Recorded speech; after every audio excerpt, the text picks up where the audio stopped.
So, in one night recently, I watched the first Spider-Man film, and then right afterwards, I watched this one, too.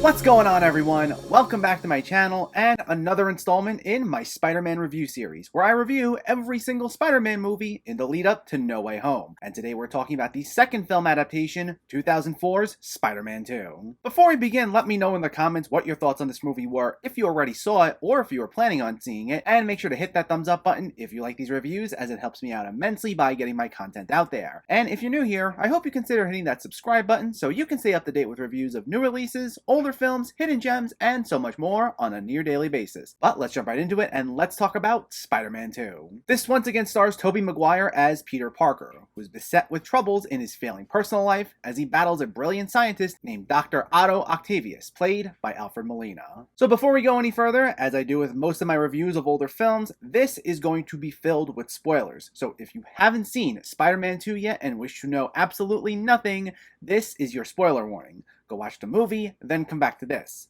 But anyway, here we go. Sam Raimi returns to direct this one after the massive success of the 2002 film, immediately going to work on this right after finishing up the first movie, something that's especially impressive for a big blockbuster film in the days before CGI was used as heavily as it is now. And while the first film drew inspiration from Spider-Man's comic book debut, this drew inspiration from the storylines that introduced Doctor Octopus, as well as a famous story arc called If This Be My Destiny, which also featured the character, and an early story arc called Spider-Man No More. And despite the film itself taking place 2 years after the events of the first film, it feels like the seamless continuation of that movie, carrying over many of the themes and story elements introduced there, once again heavily linking back to the Spider-Man lore established in the comics. This time we see Peter have to truly struggle with the full weight of his responsibilities as Spider-Man, and we see how his decisions take such a drastic negative effect on his personal life. At the end of the first film, he had to tell Mary Jane, the love of his life, that they can't be together. He doesn't tell Harry, his best friend, the truth behind his father's death, and he deals with the tension that arises there as Harry knows he's also Spider-Man's photographer, and he also struggles with the weight of Uncle Ben's death, which haunts him over the course of the entire trilogy. Especially as by this point, Aunt May, once again played by Rosemary Harris, doesn't know the truth about him being Spider-Man, nor is she aware of the true circumstances behind the night Uncle Ben died, and this becomes a major plot point throughout the film. While Aunt May had a substantial role in the first film, never really feeling like an afterthought, this gives her a much bigger role this time around, with something of a mini arc herself, which also plays into Peter's own storyline. We see she blames herself for letting Uncle Ben drive Peter the night he died, and she's now also going through financial hardships, as we see in a heartbreaking scene early on where she gives Peter $20 for his birthday, and when he tries giving it back, she snaps at him over it. And her blaming herself for Uncle Ben's death plays into one of the overall themes where, even though Peter has accepted his role as Spider-Man and is willing to accept the burdens that come with it, he still can't run away from certain parts of his past, and he still has to face his problems head on, which leads to one of the film's most heartbreaking moments where he painfully reveals everything to Aunt May. And like I said in my review of the first film, this is ultimately what makes Spider-Man such a compelling, relatable character. Even though he's dressed up as a spider, and he's fighting bad guys, and he has all these superpowers, he still deals with a lot of the issues that we've gone through. He doesn't just get to live his normal life until some villain shows up and he takes care of them. There's so much more of a burden placed on him, with Peter Parker himself being just as engaging of a character without the suit as he is when he has the suit on. It's like the line he says to Mary Jane halfway through this. Punch me, I bleed. Even though this is at a point where she still doesn't know he's Spider-Man, he's trying to remind her and the audience that he's still human. And we'll jump into that dialogue for a minute, as I want to get this out of the way. Yes, this also contains the same general sense of cheesiness that we got in that first movie, that once again causes people to say that this doesn't age the best. Alvin Sargent, who had an uncredited hand in the first film screenplay, writes this film's screenplay completely on his own, and he carries over that same tone established in that film, where it still has this very strong emotional core, but it also has this side that fully embraces some of the more ridiculous elements that go with superheroes. Now, it's not quite as campy this time around, especially as you don't have Willem Dafoe chewing up the scenery with all these ridiculous one-liners the entire time, but it still has a feel that knows what kind of movie it is and fully embraces it, especially as this is still at a time where superhero movies were only just starting to become mainstream, and not every one of them were meant to feel feel like something we were supposed to take 100% completely seriously. There's even an extremely meta line at one point where J. Jonah Jameson, once again played by J.K. Simmons, says, Guy named Otto Octavius winds up with 8 limbs. What are the odds? Which is of course meant to be more of a joking line, but to my point, this goes in line with the film fully committing to its tone. And it lets us know it's fully aware that, even though this is a storyline we're meant to take seriously, it's fully aware that certain elements of superheroes and supervillains have this inherent silliness to them. Now, considering since this movie, superhero films have been established as films you can take much more seriously no matter who the character is, this was at a time where that wasn't necessarily the case for every single hero. Like, you had the Blade and X-Men movies at that time, which definitely did take on a much more serious tone, but maybe not everyone was on board with that style for every hero. So this goes in a bit of a different direction from those films. So similar to the 2002 film, if you're not someone who saw these movies at the time of their release, this may turn you off a bit. But for me, this tone is part of the reason why this works as well as it does, and is another big reason it stands the test of time. It's another highly emotional Spider-Man film, but it also knows what it is, and it can be very funny, and we see that from the very first scene, with Peter doing pizza deliveries and trying to get to places on time by swinging through the city, which does lead to a few of the film's more memorable lines. Whoa! He stole that guy's pizza! And then of course, Jameson also provides a lot of the comedic relief, with a slightly bigger role this time around, considering not only is he Peter's boss, but there's also a subplot where his son is now engaged to Mary Jane, after she's moved on from Peter since the first film's events. So while his role isn't exactly huge, we do get to see him a little more than we did in the first film, and he also provides a lot of classic lines, with one moment even going on to become a meme. But could you pay me in advance?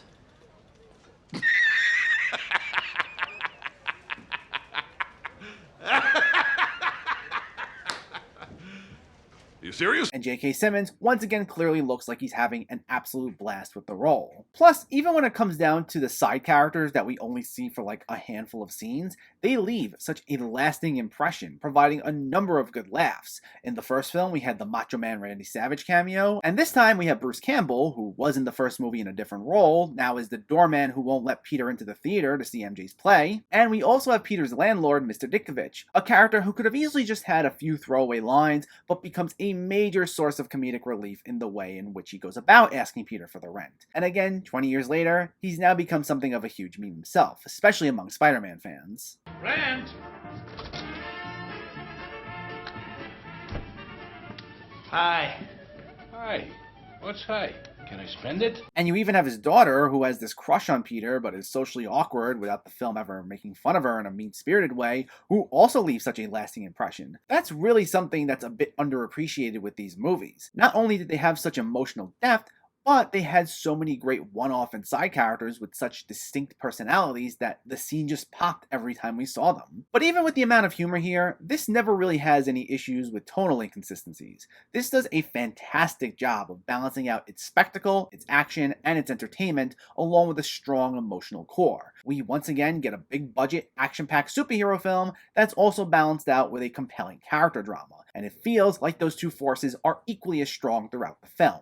Of course, the only time where this is the exception is the sequence towards the middle where Peter temporarily loses his powers and decides to give up his life of Spider-Man, where obviously he goes about his normal life for the first time in years, and everything in his personal life turns around for him, his grades go up, his relationships improve, he's less stressed, he doesn't have to worry about fighting any crime anymore, and for a brief moment, he's nothing but happy. Now, while the process of Peter suddenly losing his powers didn't always quite make the most sense to me, as it's something that just happens and it seems to just be explained away that it's due to his stress, but this sequence is still absolutely crucial for Peter's journey, considering it helps us understand how difficult it is for him to balance out being Spider-Man and having anything closely resembling a normal life. And it shows all the things he's been missing out on since taking on the Spider-Man mantle, and how creative he is in other areas, and this once again goes back to that relatability factor that makes him such a timeless character, because it shows how engaging of a character he is even without the suit on. And going along with his relationships, I do also want to bring up Kirsten Dunst as Mary Jane, who again has a very strong arc herself here. Like I said in my review of the first film, I know she's often treated as this damsel in distress character, and she doesn't get quite as much recognition for these films as the rest of the cast, as I've heard a few people call her role a bit thankless,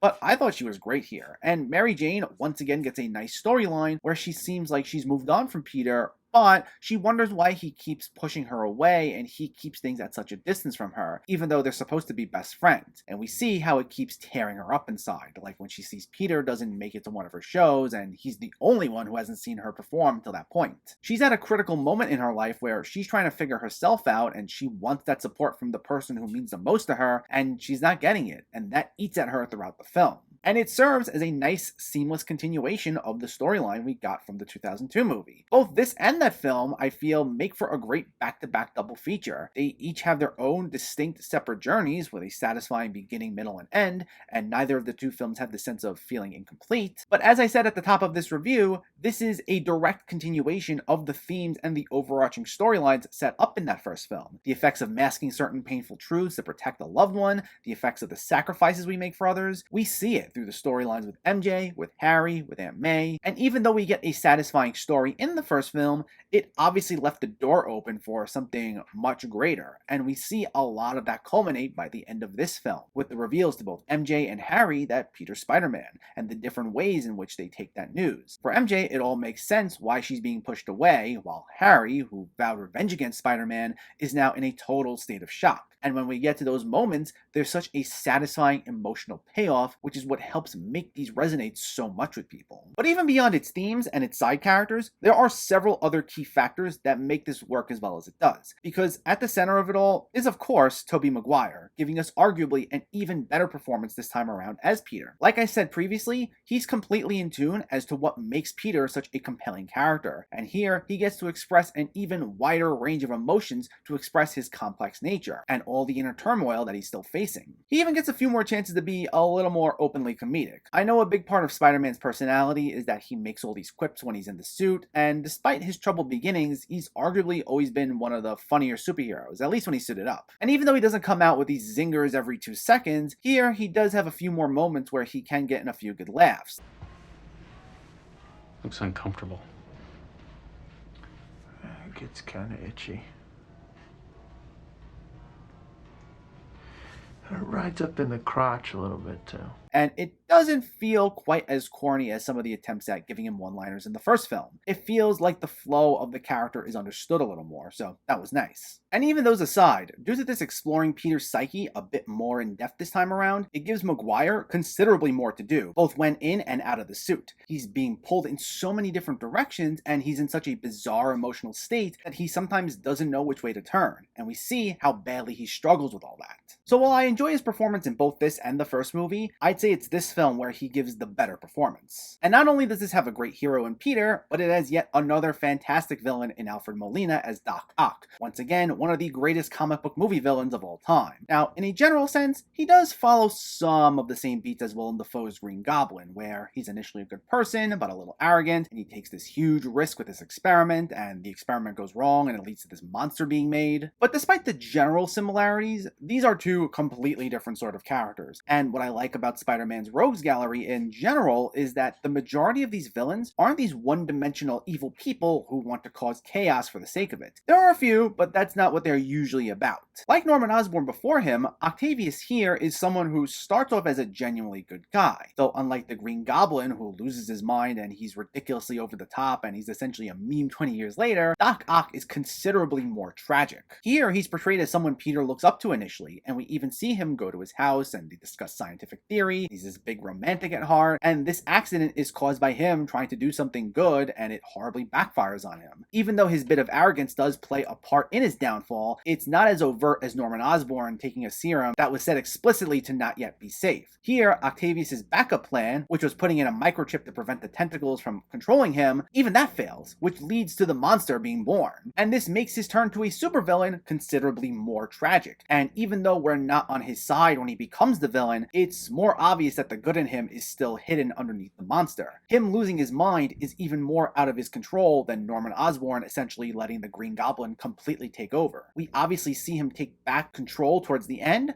But for much of the film, this is even more out of his hand, and he's reduced to just this mad scientist. So we hope, even through all the pain and suffering we see him cause throughout the film, that he gets some sort of redemptive arc. We know this is someone who initially meant well and things just went terribly wrong. So we hope he can find his way again, which makes that ending where Peter confronts him a lot more satisfying. For one thing, it once again plays into the film's overarching themes about taking responsibility and the sacrifices we have to make. It was my dream.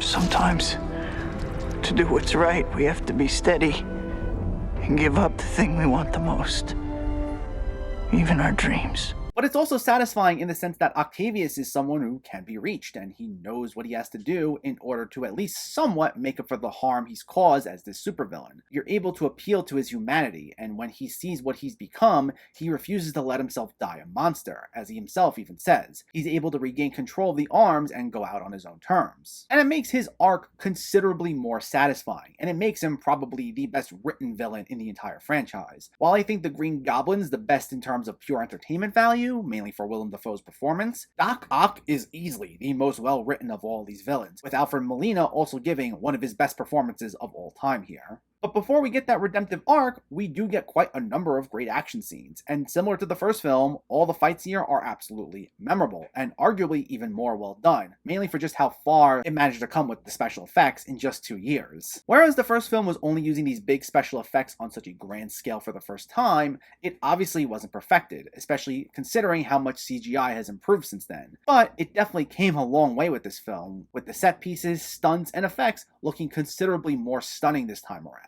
Moments like the bank scene and the coffee shop scene were great and are truly some memorable fight scenes. But of course, the absolute highlight of the film is the train sequence, which is probably one of the greatest fight scenes in any superhero movie. For one thing, it's absolutely gripping for its fast-paced nature and huge stakes, considering Spider-Man comes very close to failing. But then it works even more from an emotional standpoint. That moment where his mask is off and he just manages to save everyone and they see his face is just a really touching moment. I know I'm going to repeat myself once more, but again, it just goes back to how these films capture the feel of Spider-Man being as relatable of a character as he is. Everyone on the train sees him, and they're completely shocked by how young he is, but despite that, they don't give him up or plan on revealing his identity to anyone. They all feel like they're on the same level in that one moment. And the one guy even says how he's no older than his own son. And while we've seen in several of these movies the people of New York come together to show their support of Spider-Man or attempt to back him up, this is easily the greatest instance of that. And it's another big reason why this moment works as well as it does.